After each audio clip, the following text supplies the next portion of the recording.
bilang kalau Hasto itu ditangkap saya datang. Ya, saya nggak bohong. Kenapa?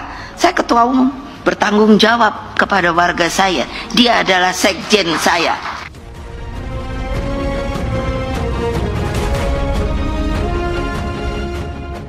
Masa mahasiswa menggelar aksi di depan Gedung Merah Putih KPK Jakarta Selatan. Mereka mendukung langkah KPK menahan Sekjen PDIP Hasto Kristianto yang menjadi tersangka kasus Harun Masiku. Pantauan di lokasi pada Jumat tanggal 21 Februari tahun 2025. Masa mahasiswa yang berdemo tampak mengenakan alma mater kampus mereka. Mereka juga turut membawa sejumlah atribut, seperti bendera dan spanduk-spanduk yang dibentangkan dengan berbagai tulisan berisi tuntutan. Dalam salah satu spanduk yang dibawa, terlihat masa aksi menuliskan KPK layak mendapat kepercayaan publik. Ada juga tulisan-tulisan lain yang ditunjukkan dalam demonstrasi ini. KPK yang telah menangkap salah satu elit politik, ini menunjukkan bahwa KPK merupakan produk reformasi, bukan produk Megawati. Ujar salah satu orator dari atas mobil komando di depan Gedung Merah Putih KPK Kuningan, Jakarta Selatan, pada Jumat tanggal 21 Februari tahun 2025. Selain itu, mahasiswa yang menggelar aksi meminta KPK segera menangkap buron Harun Masiku. Mereka menilai KPK sudah terlalu lama gagal menangkap Harun Masiku yang sejak 2020 sudah menjadi buron. Namun KPK masih terlalu lama untuk bisa menangkap Harun Masiku. Bayangkan, sudah hampir 5 tahun KPK masih belum bisa menangkap sosok Harun Masiku, teriak sang orator. Sampai saat ini, masa aksi masih terlihat terus melakukan orasinya. Meski sempat turun hujan, mereka tetap bertahan dengan menutupi badannya menggunakan payung dan atribut-atribut yang mereka bawa.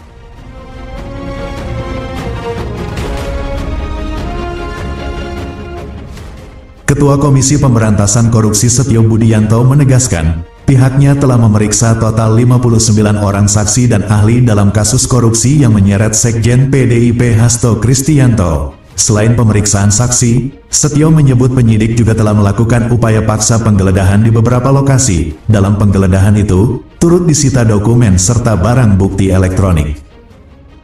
Dalam kasus ini, KPK resmi menahan Hasto Kristianto selaku tersangka kasus dugaan suap dan perintangan penyidikan atau obstruction of justice selama 20 hari ke depan. KPK menetapkan Hasto bersama advokat PDIP Doni Tri Istiqomah sebagai tersangka pada akhir tahun kemarin. Keduanya diduga terlibat dalam tindak pidana suap kepada mantan komisioner KPU Wahyu Setiawan untuk kepentingan penetapan pergantian antar waktu anggota DPR RI periode tahun 2019 sampai tahun 2024 Harun Masiku.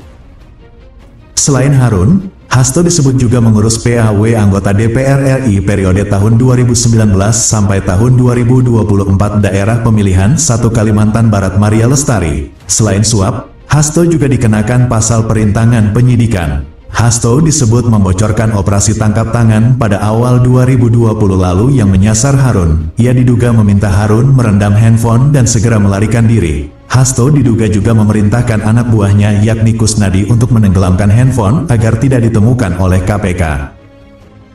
Tak hanya itu, Hasto disebut mengumpulkan beberapa orang saksi terkait perkara agar tidak memberikan keterangan yang sebenarnya. Hasto sudah berupaya untuk lepas dari status tersangka dengan mengajukan pra-peradilan ke PN Jakarta Selatan, namun usaha tersebut kandas.